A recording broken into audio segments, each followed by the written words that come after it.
Hello, ladies and gentlemen, and welcome back. 2022 has been marked by inflation. Now we have the last central bank in the world admitting that it's real and that it's a problem. Yes, the Bank of Japan came out and changed their 10-year yield expectations. Basically, they widened the spread. This has dramatic ramifications across all markets to the tune of trillions of dollars. The question now is what happens next? And with so many people panicking and running around, can we figure out how to see the forest from the trees? Let's take a look now together to see how this really impacts all of us right now.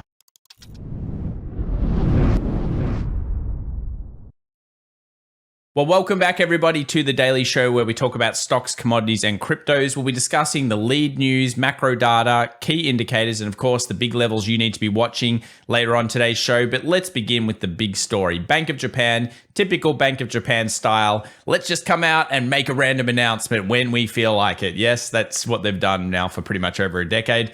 And what they've chosen to do is change and admit inflation is real. Basically, they've widened their Japanese 10-year from 0.25% to 0.5%. We'll look at the charts a little bit later on. But what does this mean? Well, first up, it pretty much tells us that the Bank of Japan is going to need to do some rate hikes, and they're going to do that during 2023. This fundamentally shifts so many things in the market. But your instant reaction yesterday or in the previous sessions, I'm sure, was we've got to short these markets. We've got to get out of stocks. Yeah, wait and hold on. Watch today's video because you're going to see that maybe the instant reaction to news is not the way that you should be thinking about this. So what's wrong with Japan? Well, they've got around 3% current inflation. That's a big issue. And of course, they're not really doing anything to necessarily combat that. Now they are. They've got a new governor coming in April of 2023, which most likely will allow them to do these policy shifts. And they've basically admitted they've got a problem. Now, this has been the worst central bank for literally 2 decades. And what they've done over in Japan is basically push monetary policy so far that it's a huge issue. By raising rates, they're going to have to pay more debt. And that's going to be the story that a lot of people are going to be talking about. Trillions of dollars at stake in terms of debt and now having to pay at higher yields. This will be something that does have ramifications onto things like US treasuries and other things over the long term. But let's have a look at the charts first. So first up, follow us at FX Evolution on Twitter. We'll be posting a lot more about the Bank of Japan story and of course all of our charts. And here's the big one, the JP10Y. Have it on your charts and you'll notice here the spike. Now, not to pick on anybody, but quite a few people were messaging me saying, look at what the Bank of Japan's done. It's a disaster. Everything's going to crash.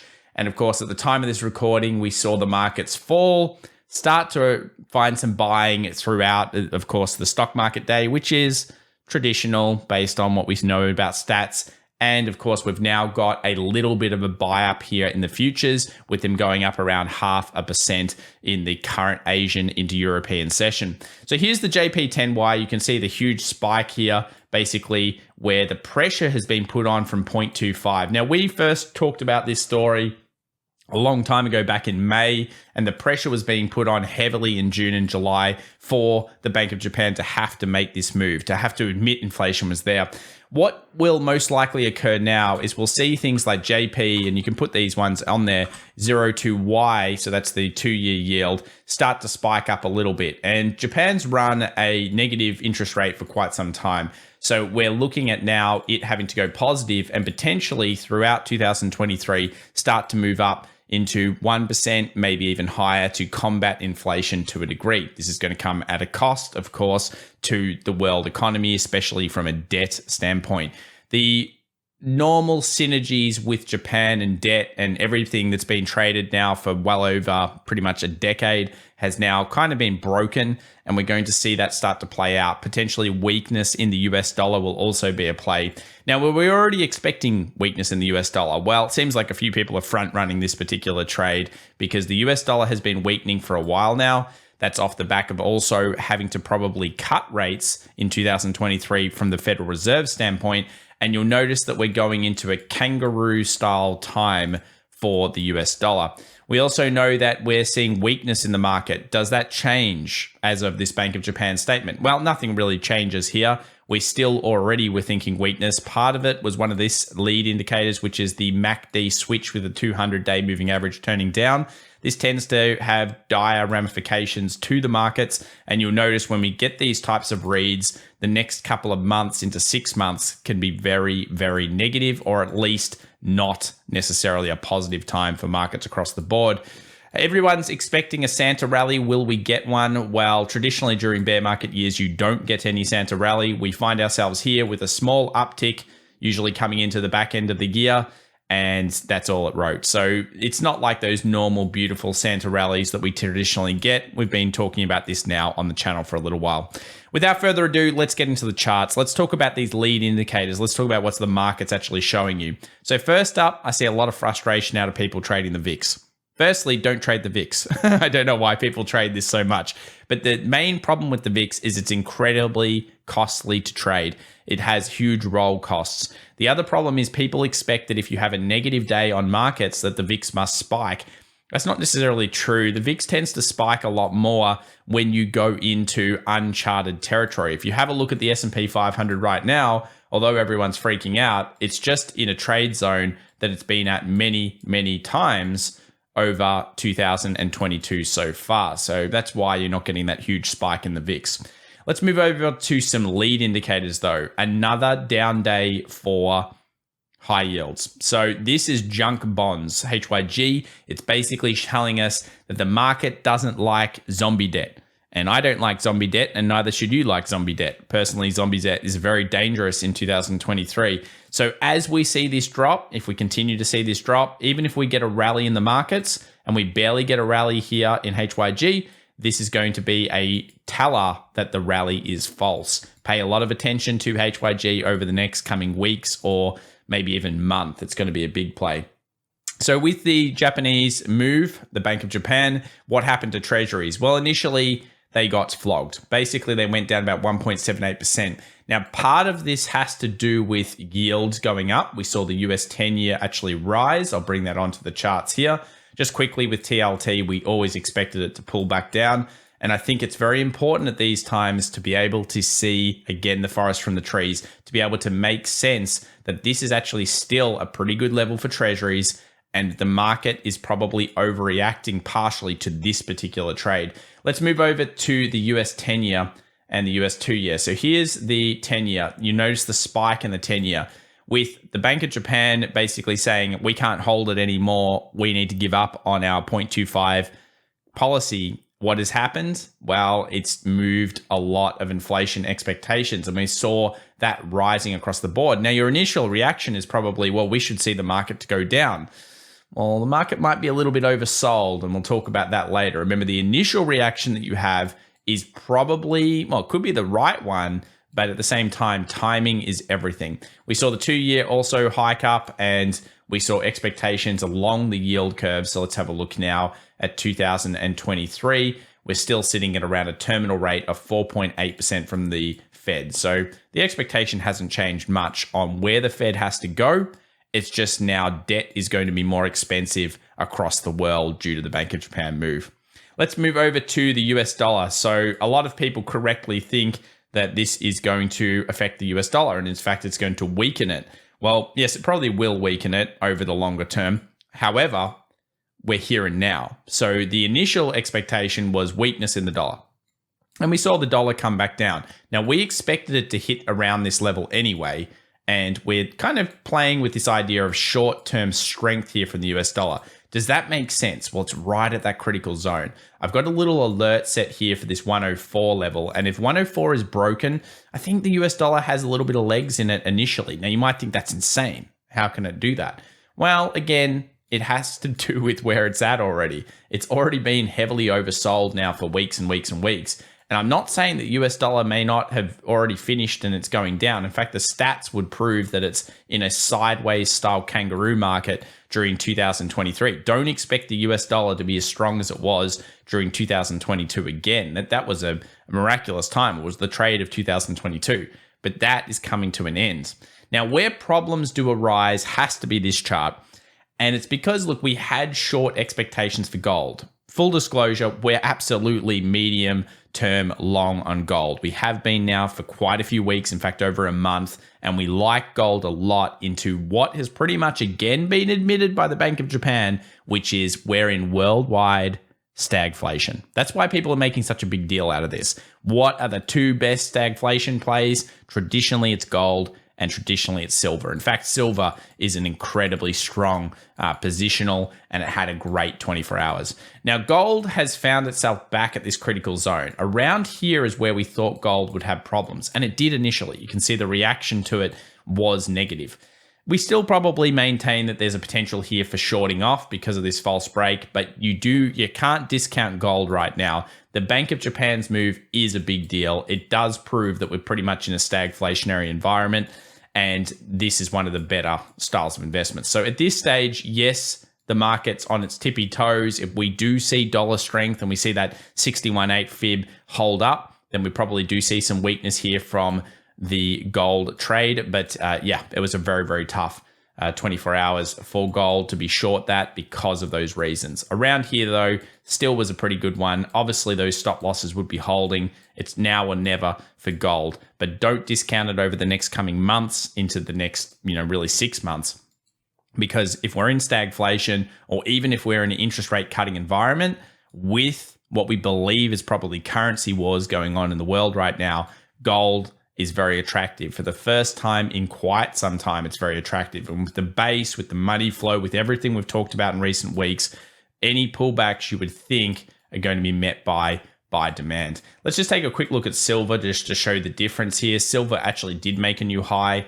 It's a very beautiful accumulation pattern down here that broke out a few weeks ago, and it still looks very strong. It's obviously at a bit of a critical resistance, but if we do end up getting pullbacks, don't discount silver for 2023 or gold. I think they're going to be interesting investments. Let's move over here to US oil, at least in my personal opinion, yeah? Let's move over to US oil. What's going on here? Well, it's got a crisis. Look, we're definitely negative on oil, demand destruction and so forth. $65 has been our long-term target, 75 and 65. We've had that now on the channel since $120 per barrel. That's been my longer term approach here. Now we find ourselves at a very interesting point. While we still think 65 is possible, the short that came in here was correct. This was the downward trend line. Now we find ourselves in this ridiculous kind of pattern where you can see it sells the top and it buys the bottom. Could we see weakness? Well, I think if we make a new low here, we probably do. So let's put a little alert there at 74.40 from a technical perspective, and kind of know that if the market does come down here, maybe the battle has been won by the bears and it continues in the direction of trend. We cannot discount the fact that trend is currently down, but the short time frame trend is neutral to up. So that is when we broke through here, although we then went short, because we've rallied off this point and we're putting pressure on here, if we break past 78, we have to think that maybe oil has legs to 82 again. And then we'll find out whether it wants to go bearish. So 78 into 82, or new lows, hopefully 65. Hey, I can't say no to 65. I've been rubbishing on about that for a long time. Speaking of rubbish, no, just joking. Tesla, unfortunately, has fallen down, or fortunately, I guess. Look, this is pretty much spot on what we hoped, which was 136. Full disclosure, I do have a Tesla vehicle, so it's not like I'm an absolute hater. But yeah, the stock is getting beaten down. And it makes a lot of sense. High ticket items, consumer discretionary. We've been talking about it being a problem for a long time. And specifically Tesla, when it fell from here down to 180, we saw that rally around that point. And then we've unfortunately been pretty negative on it since. Now, of course, the main stories to make the bull case would have been Elon Musk stepping down potentially as head of Twitter. It looks like that's a thing now because of the vote. Maybe that's a positive for Tesla stockholders. But look, the fact is that it's kind of in capitulation now. It's starting to fall at a rate that's very extreme. We saw 8% down on the session. Do we expect to bounce around this zone? Well, it was our first target. So yes, we probably do. Do we have any reason to say that yet? No, you're literally just buying literally a falling knife. But That's sometimes what it takes when it comes to these types of stocks. Now, we can use the options market to try to figure out whether it should be down in these levels. Let's do that together right now. So the 23rd, this is the Friday options expiration. Unfortunately, a lot of people have calls. They're probably going to lose those positions. 160 and 170. We never had the expectation it could go past that this week. And the puts are pretty seldom in comparison. Max Payne's at 155, but don't worry about that. We just don't want to pay these out if we're the composite man or the market. So that's not going to be paid. You wouldn't think so. Down so much, down to the key levels. Let's now look at the next options expiration. So we'll look here at the 30th. Now you'll notice there's a bunch of 160 puts. Not a huge portion, so it's only 26,000 units, but still 160 puts. Interesting. Current price well underneath that. Now if we go out to the 20th, which is the big options expiration, this is where things get pretty wild.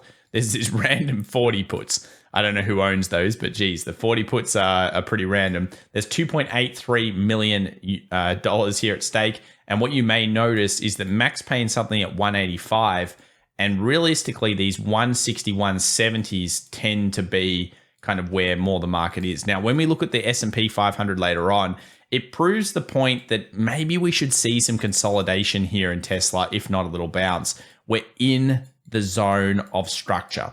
It's filled the gap pretty much that was left. I think the gap is at 136, so maybe that's going to happen. But this is a critical juncture for the market. Everyone's freaking out. I'm seeing like newspaper articles and everyone talking about how the end of Tesla is here and all these things. Hey, look, the stock has just fallen considerably as a percentage. I mean, that's a brutalized percentage. In 23%, let alone where it's fallen from. It's the worst year, I think, probably ever being put in by Tesla. And you've got to expect that during these times, 66% down now from the top, that there is some form of buy around here, at least just because of the fear. Guessing it can be tough. You've got to have right risk management. And what we're looking for at the moment is you'd be looking for structure. We just don't have any at this time of recording. But it's in the zone. It's in a very interesting level. Speaking of zones and interesting levels, let's move over to Apple. What happened here? Well, it filled the gap. Cool zone. Very cool. Hit the low. Perfect. That's not too bad. And now, can it do what we hope it to do? So everyone's freaking out. Everyone's got an opinion. The Bank of Japan story. Suddenly, the world is over. Well, it's going to take time for that to occur. And of course, that's another negative thing. Don't get me wrong, for the markets. We're already negative the market anyway. But did we see too many days of selling? 1, 2, 3, 4, 5 days of selling.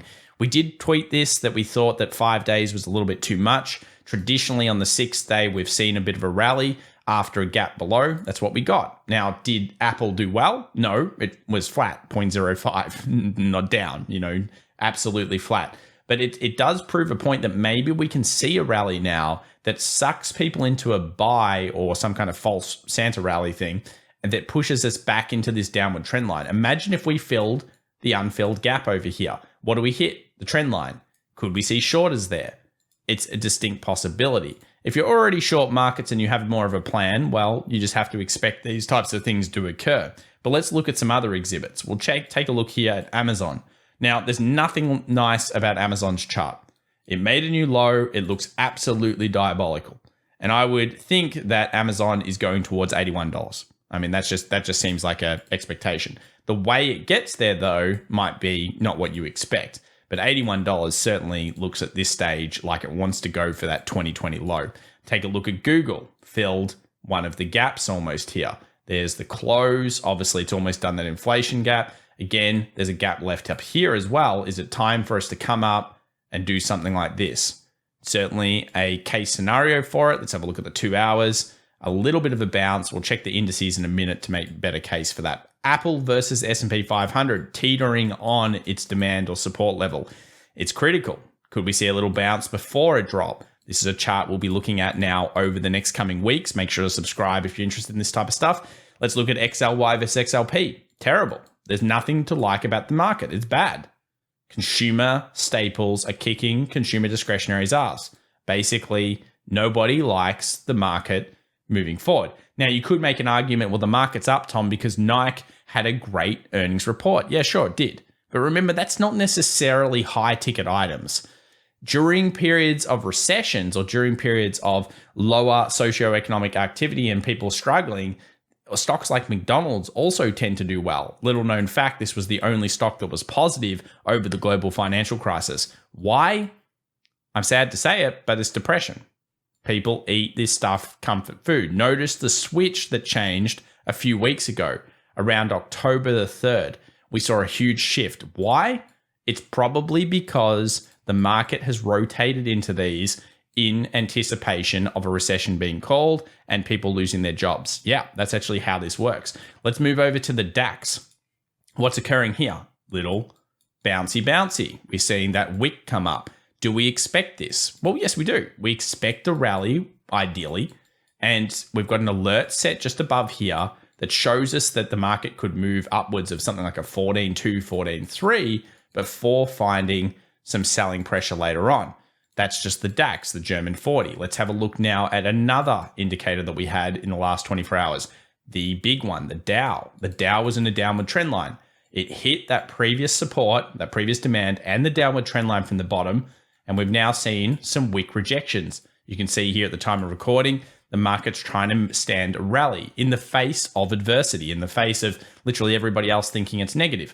Let's move over to the Nasdaq. There's a billion alerts here, but again, you can see that rejection wick coming through. And if we go down to the 2 hour, I wrote this in a report for my private community for the S&P, that once we busted this high, then we pulled back and we actually saw buyers recommit themselves. So let's take a look here at the 1 hour just to detail that. So notice the wicks. Where did the wicks come in? Strange buyers re-entering the market. Even though everything's negative, and don't get me wrong, we could still drop off from these levels, 11,250. It's an interesting, anywhere in here is an interesting short path. But I'm about to show you what I think is going to happen on the S&P. And again, could be wrong. Hey, you're here just to find out our opinions, to share as a community, and to figure out how we're thinking about this market. So first up, we have a gap between basically 39.95 that we left behind on the S&P. We also know that we stopped only just, because it's only 0.1% up for the day, we stopped a market downturn that goes any more days. So it's now 5 into the 6th day, and we end up getting the bounce. What's happened in previous times that this has occurred? And I shared this on Twitter. Well, here we just got kind of like a similar day, then we went down, then we actually bounced a rally past that point. Over here, when we saw lots of sell-offs, and over here, we end up getting decent rejections. And over in these periods, we kind of went into a holding pattern. So when we get these kind of aggressive sell-offs, we often find a holding pattern or a base or even a recovery. It's not usually, oh, there's a ton more selling to come the next day or the next couple of days. I think that's important to state. Let's move over to the actual futures here. And the big future is what's going on the small time frame. So we entered into the box. Of course, 3,800, 3,750 was our first target from the shorts that were up here down into this zone. Now we see some rallies coming through. And you'll notice here when we look at these rallies, we get that new high, little bit of a pullback. And again, the wick rejection showing us buyers are maybe recommitting. We've got problems. 38.80, 38.60, no doubt an issue. 39.10, previous support, no doubt an issue. But what if we were able to make it to 39.95, fill the gap and get back up to a very serious level up here where we saw all of this selling begin? We know we're in distribution. We know so many sectors look absolutely terrible on the market. Look at our previous videos, semiconductors, financials, industrials, they all look shocking. There's nothing much to like at this stage, but that doesn't mean a rally can't happen. And if that type of market does happen and it does get up to this, you've got to consider 35.82 gap fills and that 37.50 is not going to be as strong as it was because it kind of already hit around that level. So thank you very much for watching that section. Let's move over now to crypto, see what's happening on crypto.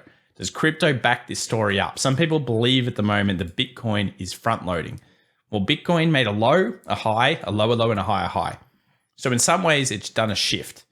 Now you have to expect that sells will be met by short-term demand. Where would it go to? It makes sense to probably go towards 17.5, if not even 17.750. It's a key zone here for Bitcoin and for the markets. And that's really where we get to for the end of this week. We don't have too much news moving forward. We obviously have a whole bunch of technical markets moving through. The Bank of Japan story will lead on to big ramifications in 2023, but it doesn't have to happen just like that. Positions take time for big players to enter. Remember, they don't just enter all of their volume in one day. They manipulate the market to get the best price for the eventual turn. That's really important to always think about in markets. Core PCE price index is the big one coming out, 8:30 a.m. New York time on Friday. If you enjoyed today's video, subscribe, smash that like button, and we'll see you in the next one. Bye for now.